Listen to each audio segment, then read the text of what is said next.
Well, hello there. Welcome to Downtime with Riverview Jazz. My name is Bryan Beninghove. I'll be your host for today.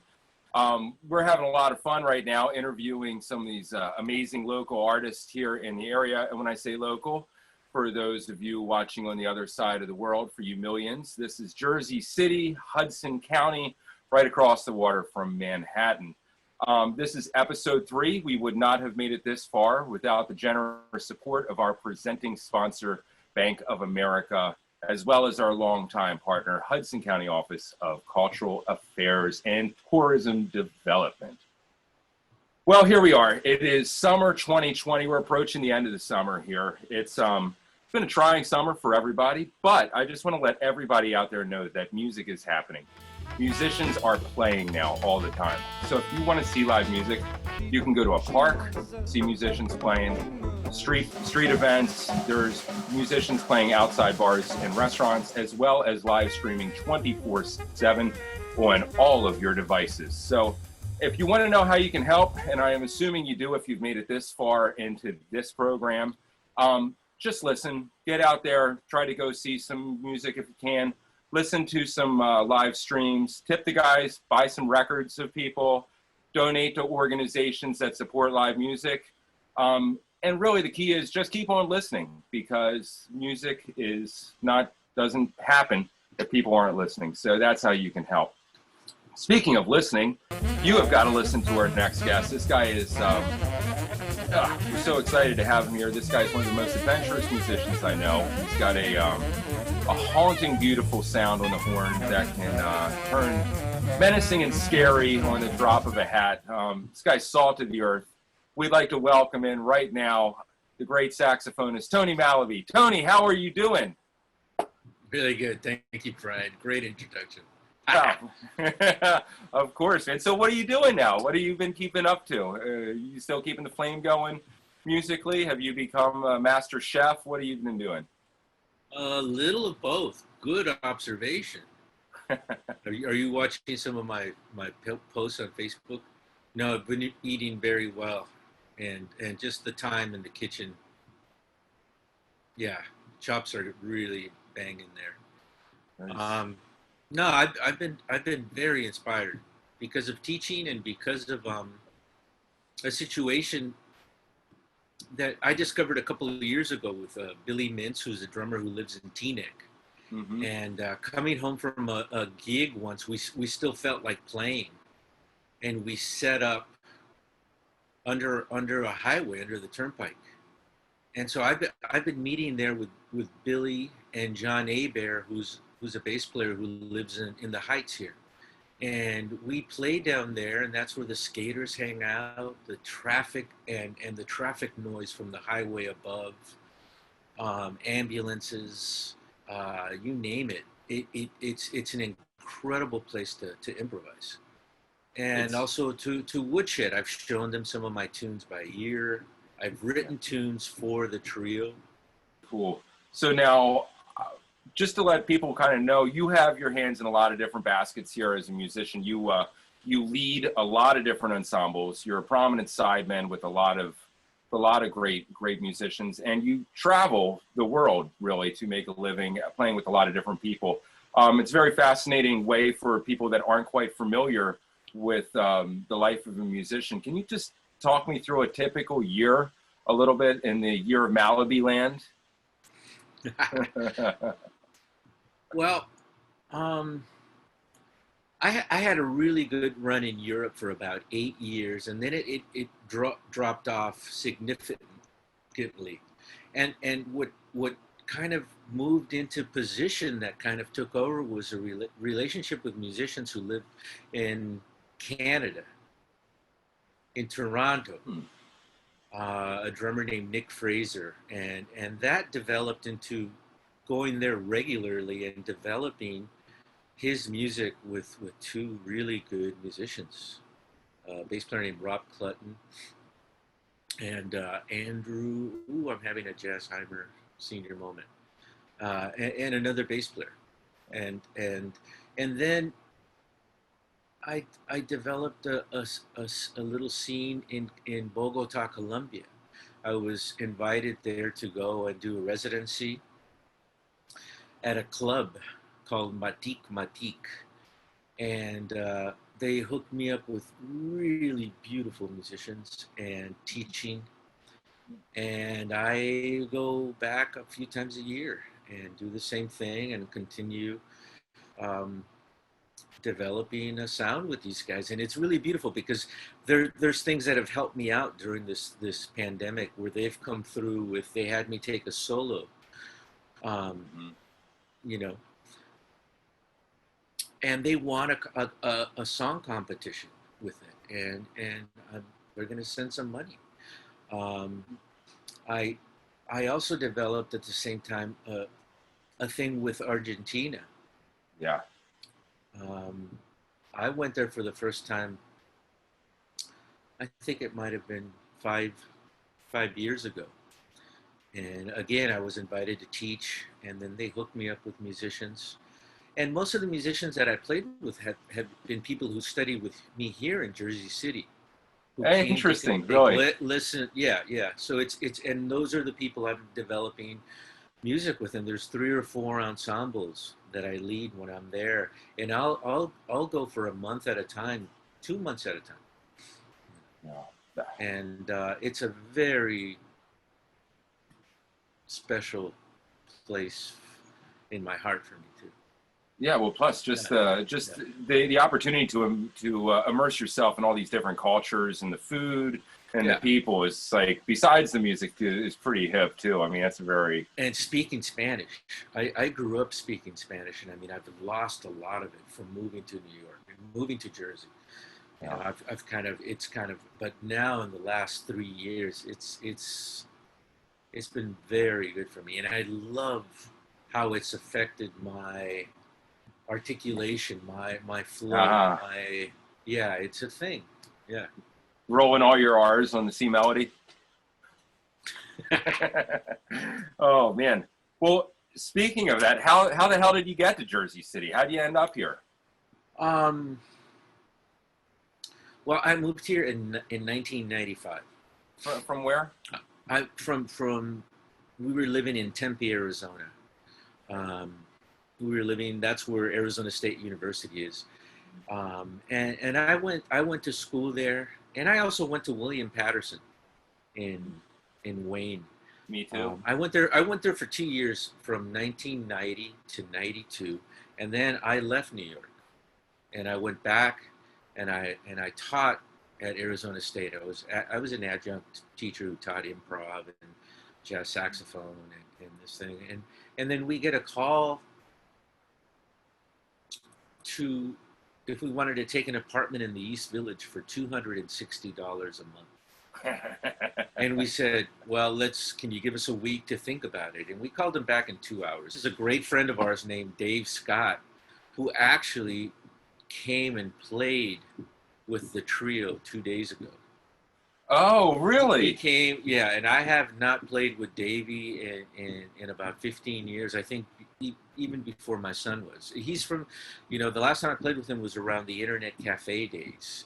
Oh, yeah. Remember that club in the East Village? Yeah. Right across from I haven't played with him, and it was just a beautiful sonic embrace again, and finding each other that way, and just, we had a blast.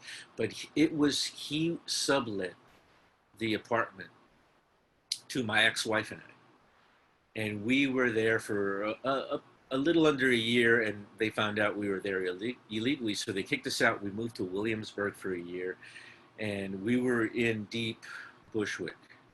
Mm-hmm. And it was scary. And a phone call came in where there was an apartment vacant above some friends here in Jersey City. And I was a little dark. I was like, oh man, I don't want to go back to Jersey. But we fell in love with the neighborhood. So I'm talking, I've been living on the island, mm-hmm.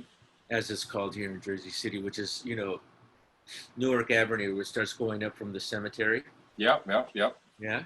And the neighborhood on your left. That's called the island. And I love it here. Yeah, I almost moved to the island 2 years ago, and another buddy of mine, organ player, Kyle Kohler, lives there. He lived right across the street. Yeah, great, man. So this whole time you've been I mean, you've been working constantly here, but you've had the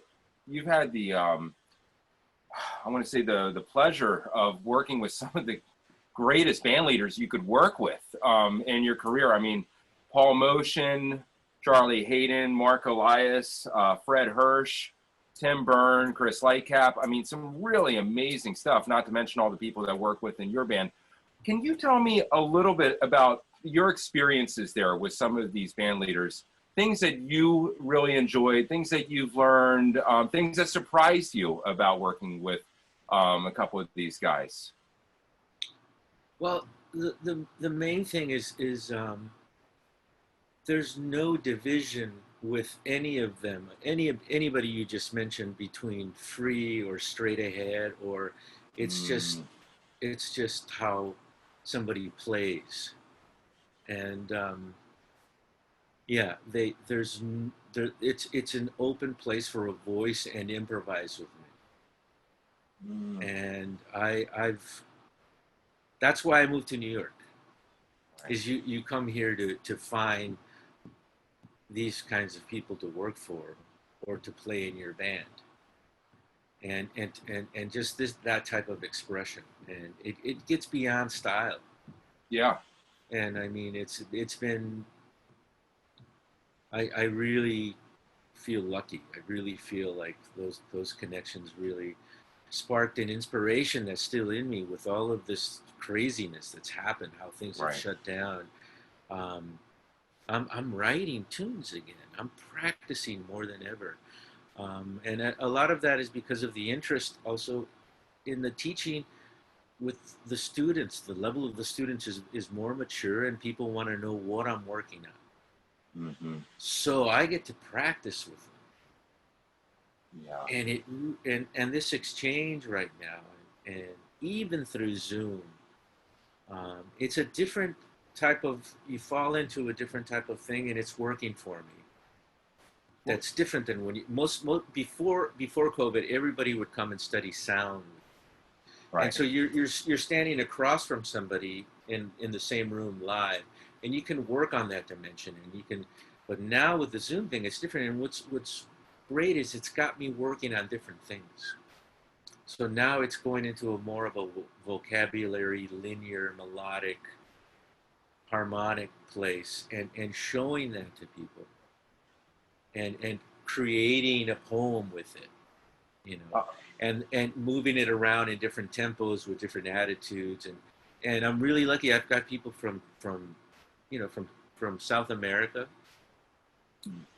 you know, from Europe, that are chiming in, and they want to know, hey, what are you up to? What are you doing on? And they've seen, you know, some of the YouTube things that have popped up with live streaming. I did one with Ben Monder and Tom Rainey, and that generated some students.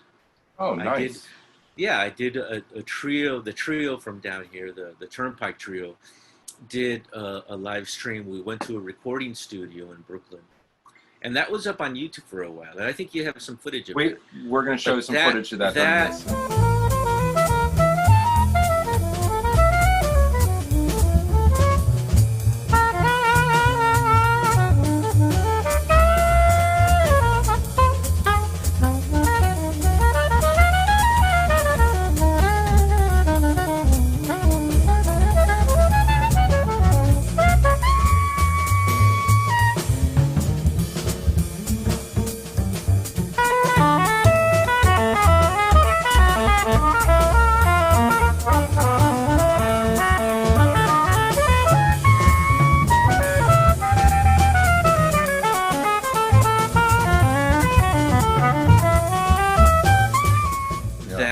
Generated some students from all over, and everybody, a lot of the people are, you know, it's keeping me lubricated.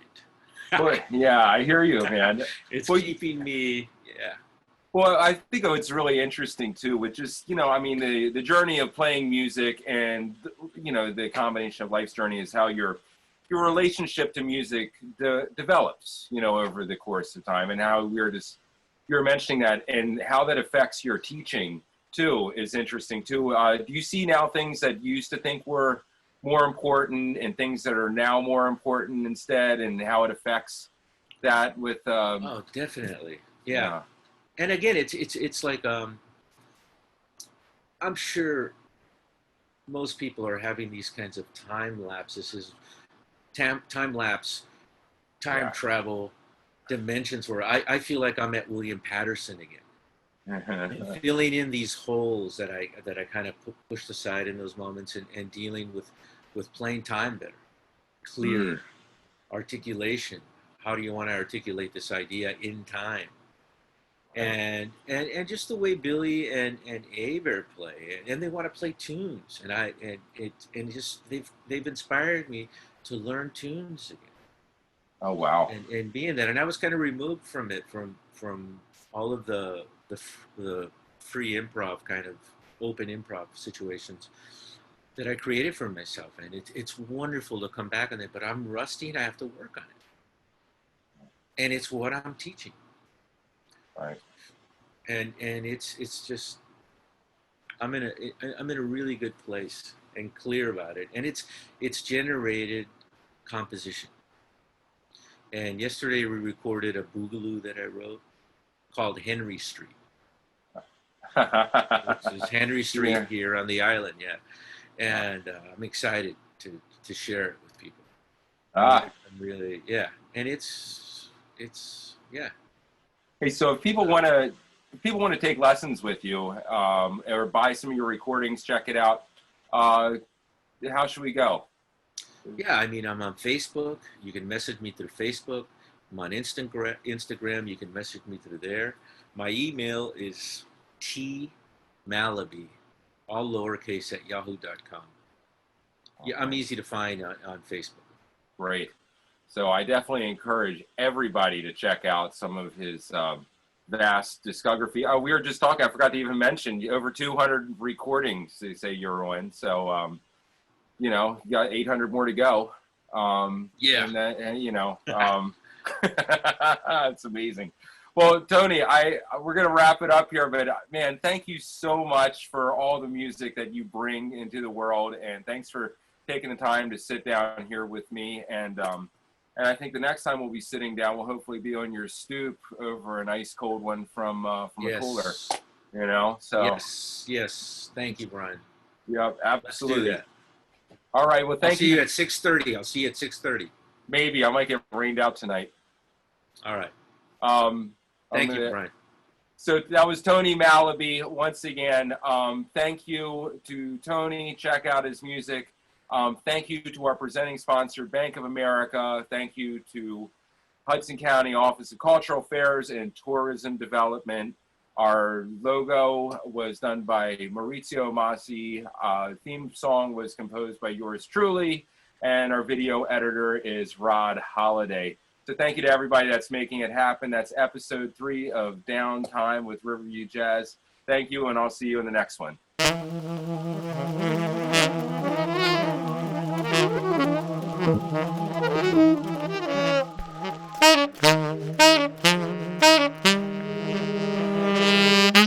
Downtime.